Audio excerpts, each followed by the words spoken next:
সবাইকে ইএসপি ক্লাসে আবার একবার শুভেচ্ছা। আজকে আমরা যে টপিকটা নিয়ে আলোচনা করব এটা হচ্ছে সিক্রেট লেসন অর্থাৎ স্পোকেন ইংলিশের সিক্রেট লেসনের চতুর্থতম ক্লাস অর্থাৎ 4 নম্বর ক্লাসটা। এটা সিক্রেট লেসনে স্পোকেন ইংলিশের আজকে যেই টপিকটা আলোচনার মূল বিষয় সেটা হচ্ছে আমরা কিভাবে প্রেজেন্ট কন্টিনিউয়াস টেন্সটা ব্যবহার করে যেই কোনো কথা আমরা বলতে পারবো, সেটা স্পোকেন ইংলিশ হোক কিংবা রিটেন ইংলিশ হোক।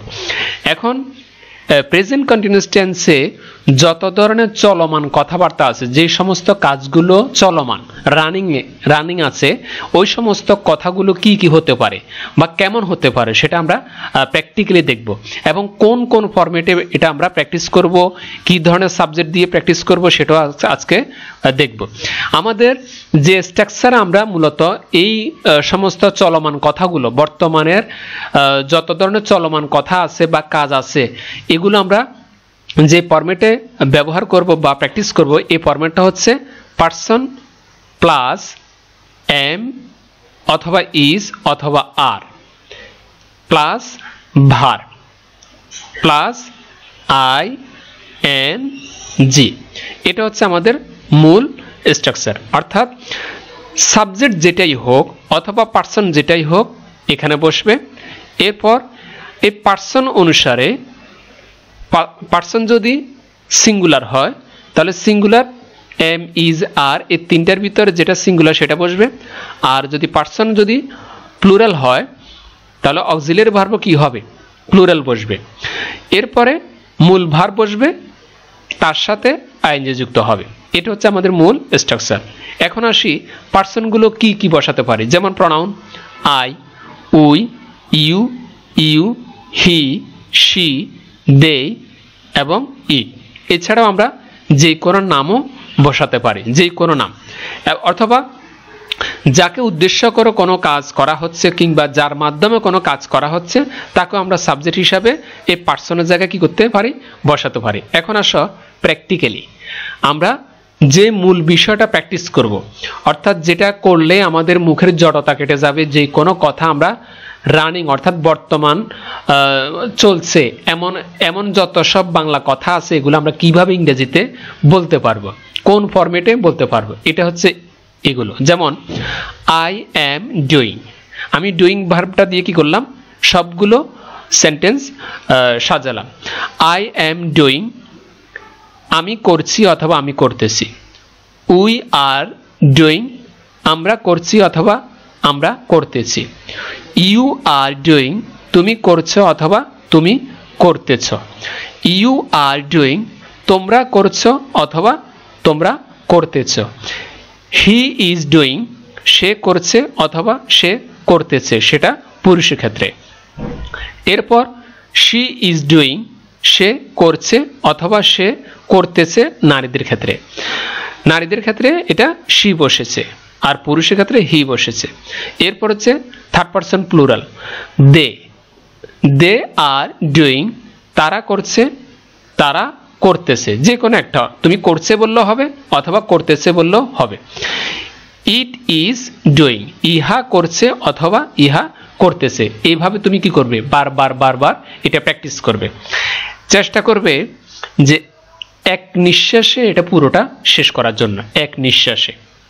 অর্থাৎ এই যে 8টা ফরম্যাট অর্থাৎ 8টা প্রনাউন দিয়ে আমি কি করেছি? এটা সাজিয়েছি। এর ভিতরে সবচেয়ে গুরুত্বপূর্ণ যে বিষয়টা সেটা হচ্ছে এক নিঃশ্বাসে তুমি কতক্ষণ এটা বলতে পারবে। অর্থাৎ এক নিঃশ্বাসে কি 2বার এটা রিভাইজ দিতে পারবে না 1বার রিভাইজ দিতে পারবে, এটা তোমার উপর ডিপেন্ড করবে, তোমার দমের উপর ডিপেন্ড করবে। যত দ্রুত তুমি বলতে পারবে তত তোমার এটা মুখের জড়তা থাকলে সেটা কেটে যাবে। অর্থাৎ যে কোনো কথা বলার ক্ষেত্রে সেটা দ্রুততা চলে আসবে। তবে প্রথমে দ্রুত হবে না, আস্তে আস্তে সেটা বলার চেষ্টা করবে। আস্তে আস্তে সেটা ক্রমশ কি হবে? এটা পর্যায়ক্রমে আস্তে আস্তে স্পিড হবে, তোমার বলা দ্রুত বেড়ে যাবে, প্রথমে হবে না। তো এটা বলার যে সিস্টেমটা আমি একটু আস্তে আস্তে বলে দিলাম, আর একটু দ্রুত বলে দিচ্ছি।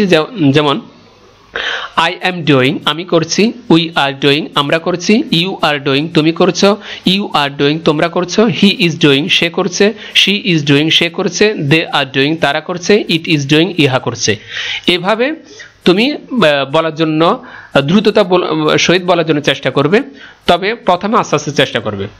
আর সাবজেক্টে আমি দেখিয়ে দিলাম যে আইটা ফার্স্ট পারসন, তবে সিঙ্গুলার নাম্বার, এই জন্য আই এর সাথে এম বসেছে। আমরা এখানে উপরে যে স্ট্রাকচার দিয়েছি, যেমন দেখো যে এম এ পারসন, পারসনের সাথে এম বসতে পারে, ইজ বসতে পারে, আর বসতে পারে অক্সিলারি ভার্ব প্রেজেন্ট কন্টিনিউয়াস টেন্সে। এরপরে পারসন কোনটা, যেমন পারসন আমি আই দিয়েছি, আইটা ফার্স্ট পারসন, এই জন্য আইয়ের সাথে এম বসেছে।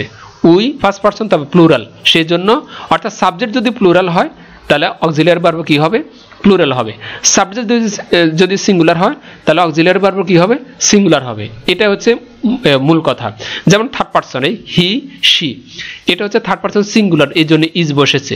যদি প্লুরাল হয় তাহলে আর বসবে, এভাবে। এরপর হচ্ছে আরেকটা কথা, সেটা হচ্ছে আমরা মূল ভার্বটাকে যেটা দিয়ে করা বোঝাচ্ছে, এটাকে আমরা ব্র্যাকেটের ভিতরে কি জন্য রেখেছি, এই জন্য রেখেছি যে এটা পরিবর্তনশীল। এই ভার্বটা পরিবর্তন করে ডুইং ভার্বের জায়গায় যে কোনো ভার্ব বসিয়ে আমরা প্র্যাকটিস করব। যেমন এখানে যদি আমরা ডুইংয়ের জায়গায় যদি আমরা রাইটিং লিখি, রাইটিং এই ভার্বটা লিখি, তখন মূল ভার্বটা হচ্ছে রাইট, এরপরে আইএনজি যোগ করেছি রাইটিং। আই এম রাইটিং আমি লিখছি অথবা আমি লিখতেছি।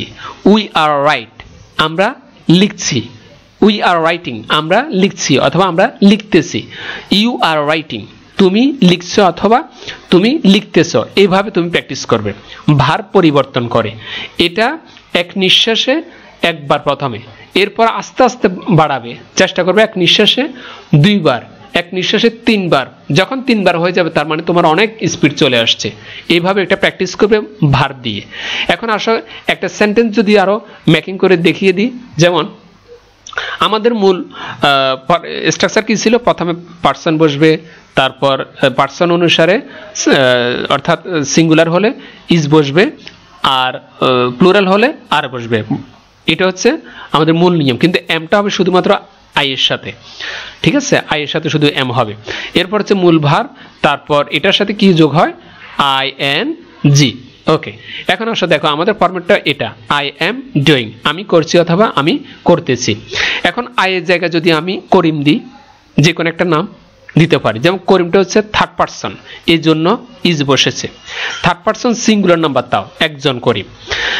করিম ইজ প্লেইং, মূল ভার্বটা হচ্ছে প্লে, এটার সাথে কি যুক্ত হয়েছে, ING, playing. Karim is playing in the school field, Karim school মাঠে কি করতেছে, খেলতেছে, চলমান আছে। এরপর হচ্ছে আরেকটা দেখাচ্ছি, যেমন আইয়ের সাথে এম বসেছে, আইটা হচ্ছে ফার্স্ট পারসন সিঙ্গুলার নাম্বার, আইয়ের সাথে শুধু এম বসবে, অন্য কোথাও না। আই এম এক্সারসাইজিং অর্থাৎ যেটাকে ব্যায়াম করার, in the morning, I am exercising in the morning আমি সকালবেলায় কি করি, আমি সকালবেলায় ব্যায়াম করতেছি, অর্থাৎ চলমান, মানে আমি জগিং করতেছি বা ব্যায়াম করতেছি। এটা তো এই যে সেন্টেন্সগুলো সবগুলোই কিন্তু আমরা চলমান অবস্থায় যে সমস্ত কথা আছে বাংলাতে, এগুলোকে তাও কিন্তু বর্তমানের ক্ষেত্রে, মানে বর্তমান চলমান যত কথা আছে সবগুলো আমরা এই ফরম্যাটগুলো ব্যবহার করে কি করতে পারি, প্র্যাকটিস করতে পারি।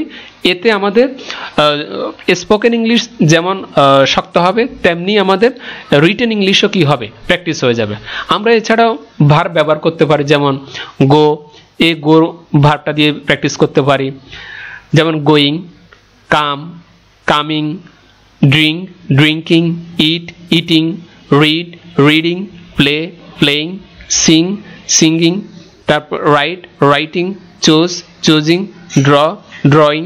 এভাবে আমরা কি করতে পারি, এগুলো আইএনজি যোগ করে এই ফরম্যাটগুলোতে আমরা প্র্যাকটিস করতে পারি। যত বেশি প্র্যাকটিস করব তত আমাদের এটা মুখের জড়তা কেটে যাবে, প্লাস আমাদের স্পোকেন ইংলিশের যে একটা স্পিড সেটা চলে আসবে। এটা হচ্ছে সিক্রেট লেসনগুলোর মধ্যে চতুর্থতম ক্লাস।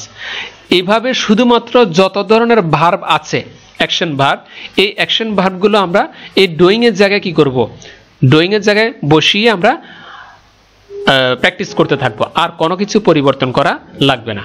ঠিক আছে, আশা করি বুঝতে পেরেছো। এরপরে যদি তোমাদের কোনো কিছু প্রশ্ন থাকে বা জানার থাকে আমাদের সাথে জয়েন হতে পারো।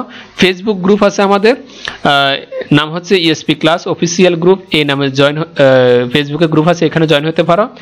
এছাড়া আমাদের ভিডিও ডেসক্রিপশন নিচে হোয়াটসঅ্যাপ চ্যানেল আছে, সেখানে তোমরা জয়েন হতে পারো। এছাড়াও আমাদের রয়েছে ওয়েবসাইট espclass.com, সেখানে গেলেও বিভিন্ন ধরনের টপিকস নিয়ে আলোচনা করা হয়েছে, তোমরা এগুলো দেখতে পাবে। আর আমি যে তোমাদেরকে এত সুন্দর সুন্দর ক্লাস উপহার দিচ্ছি, আমার জন্য যে কাজটা করতে হবে সেটা হচ্ছে অবশ্যই চ্যানেলটা কি করে দিবে, সাবস্ক্রাইব করে দিবে, যাতে করে পরবর্তী ভিডিওটা তৈরি করার জন্য আমার একটা কি হয়, উৎসাহ জাগে। ঠিক আছে, যাতে করে স্মুথলি তোমাদের জন্য এরকম সুন্দর সুন্দর ক্লাস তৈরি করতে পারি। আজকে পর্যন্তই, প্লিজ চ্যানেলটা সাবস্ক্রাইব করে দাও। খোদা হাফেজ।